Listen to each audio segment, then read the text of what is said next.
La Syrie, elle a connu un bain de sang sans précédent, Charlotte Dornelas, depuis la chute de Bachar el-Assad. Et beaucoup s'inquiètent pour les Alaouites et pour les chrétiens du pays. Que comprendre concrètement ce qui passe sur le terrain? Comme le disait Mathieu tout à l'heure, il rappelait la citation: «La première victime de la guerre, c'est la vérité». Donc il y a beaucoup de prudence à prendre parce que, voilà, les informations, arrivent, telles qu'elles peuvent, nous parvenir. Tout à fait. Et donc voilà, il faut garder de la prudence. Ce qui est certain et dramatique, puisque ça a été renseigné pour le coup par beaucoup de sources très différentes et notamment par des photos et des vidéos, c'est que des civils alaouites ont été tués par centaines pendant ce week-end, et des chrétiens l'ont été aussi. Alors c'est surtout le patriarche orthodoxe d'Antioche, Jean X, qui a fait un sermon à l'intention du nouveau président syrien en parlant des exactions contre les chrétiens. C'était pas forcément ce week-end, mais les exactions même contre les alaouites datent depuis plusieurs semaines. Simplement, l'ampleur du massacre ce week-end a fait réagir un peu plus que précédemment. Alors c'est un massacre qui est perpétré pour des raisons politiques de manière assez anecdotique, même si c'est le gros du commentaire en Occident, mais surtout pour des raisons ethniques et religieuses. Voilà des siècles, hein, que les Alaouites sont visés par les djihadistes, par le discours islamiste, et sont visés comme tels, c'est-à-dire comme alaouites. Ça n'est pas du tout la première fois. Par ailleurs, la Syrie sort d'une guerre civile abominable qui a duré 13 ans. Et ce qui se passe n'étonnera personne, c'est plutôt l'inverse. Souvenez-vous, on l'avait dit d'ailleurs sur ce plateau, qui était étonnant, qu'il n'y ait pas d'exaction et de vengeance de cet ordre-là dans les premiers jours, relevait quasiment du miracle. Et on s'en était étonné pour tenter d'espérer avec les Syriens. Et précédemment, il y a eu, alors là, plus récemment, hein, une tentative dans le sud avec la minorité druze. Cette fois-ci, il y a beaucoup de minorités en Syrie. Il y a eu un accord passé entre le gouvernement et les minorités druzes pour que les hommes armés ne rentrent pas dans les villages druzes. Il y en a un qui l'a tenté, il est mort.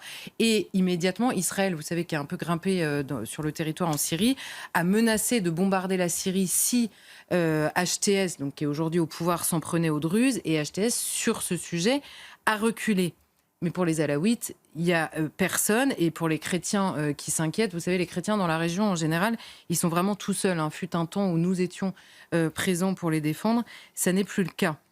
Et ces derniers jours, il y a eu des affrontements entre des partisans de l'Ancien Régime et les forces de sécurité, qui ont été renforcés par des hommes envoyés, certains par HTS, par le pouvoir qui est aujourd'hui en place, et par des djihadistes, notamment pro-turcs, qui sont tous descendus d'Idlib, vous savez, c'est une ville dans le nord du pays, et qui sont venus prêter renfort à ces forces-là. Alors là où je disais tout à l'heure, il faut garder la prudence sur le déclenchement. Mais certains ont l'impression de voir comme en plein jour sur ce qui s'est passé.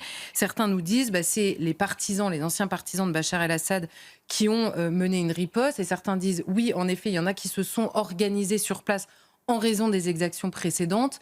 Donc vous voyez, il y a le flou évidemment sur le départ. Ce qui est sûr, c'est que le prétexte pour le massacre de civils, hein, il y a des enfants, donc les enfants de 5 ans, je ne sais pas s'ils sont partisans de qui que ce soit dans cette affaire, et le fameux baron local qui a mis en place sa force a servi de prétexte à un massacre. On parle quand même de 1300 morts, et par ailleurs les Alaouites sont de la même confession que la famille Assad, mais ça ne fait pas d'eux, des partisans nécessairement.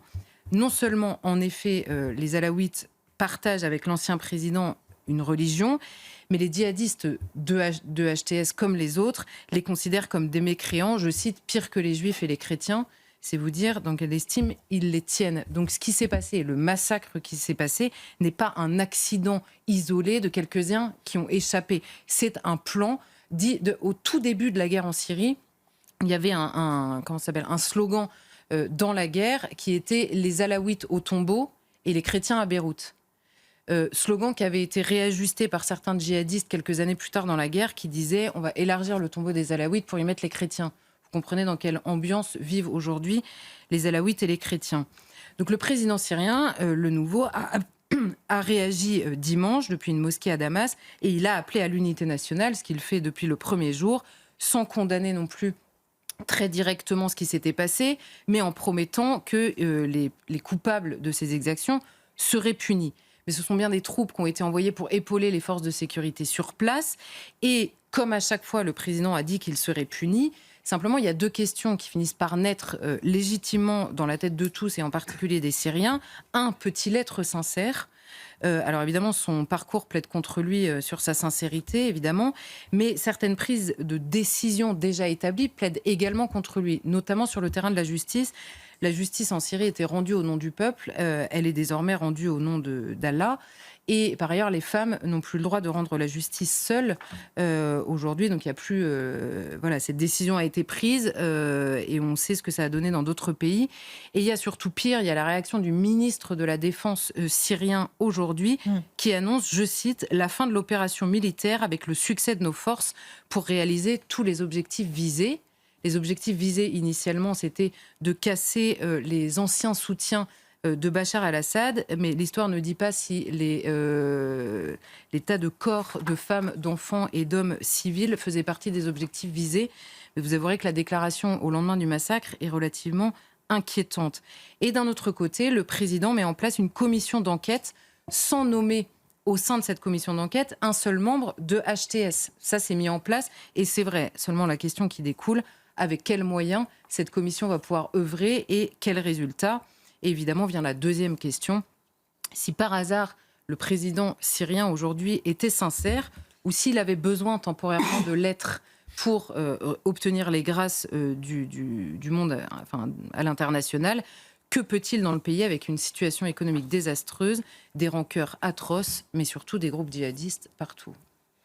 On parlera de Jean-Noël Barrot dans un instant, mais d'abord, quelle est aujourd'hui la situation en Syrie pour les Syriens qui étaient nombreux à espérer ces derniers mois avec ce changement ? Oui, la situation reste catastrophique. Bon, d'abord, les sanctions internationales sont toujours en place, ce qui fait que l'aide promise par certains pays ne peut pas arriver sur place. Les fonctionnaires ne sont plus payés depuis l'arrivée au pouvoir du nouveau président. Les coupures de tout sont permanentes et la peur surtout est tenace. Il y a beaucoup de Syriens alaouites, chrétiens, chiites, druzes qui restent enfermés chez eux. Moi, j'ai eu beaucoup de témoignages de gens qui ont démissionné de leur travail pour ne pas avoir à sortir de chez eux tellement ils avaient peur, parce que les exactions, je vous le disais, ne datent pas de ce week-end, même si évidemment l'ampleur de celle-ci nous a tous terrifiés. Et à chaque fois, en effet, le gouvernement promet de punir, mais qu'il soit sincère ou non, le résultat est le même. C'est inefficace. HTS, pour ne parler que de ce groupe-là, donc le groupe dont est issu le nouveau président syrien. Issu d'Al-Qaïda. Issu d'Al-Qaïda, exactement. Ce sont 60 000 hommes aujourd'hui qui combattent depuis plus de 10 ans, notamment en Syrie, initialement en Irak, pour instaurer un califat et une république islamique. Ils ont combattu pour ça pendant 10 ans, notamment avec le président syrien aujourd'hui. Ce sont des djihadistes, donc probablement assez peu réceptifs depuis le terrain aux velléités libéral affiché par le nouveau pouvoir, libéral au sens des libertés évidemment promises aux Syriens. Donc l'insécurité est immense, la crainte totale. Et encore une fois, ce qui vient de se passer ce week-end, alors que ces hommes-là promettaient la tombe aux Alaouites depuis 13 ans, n'a rien pour rassurer qui que ce soit. Et en face de ça, le pouvoir affiche notamment sa volonté de fondre tous ces groupes djihadistes dans l'armée syrienne. Ils ont commencé par dissoudre HTS officiellement, justement pour montrer l'exemple.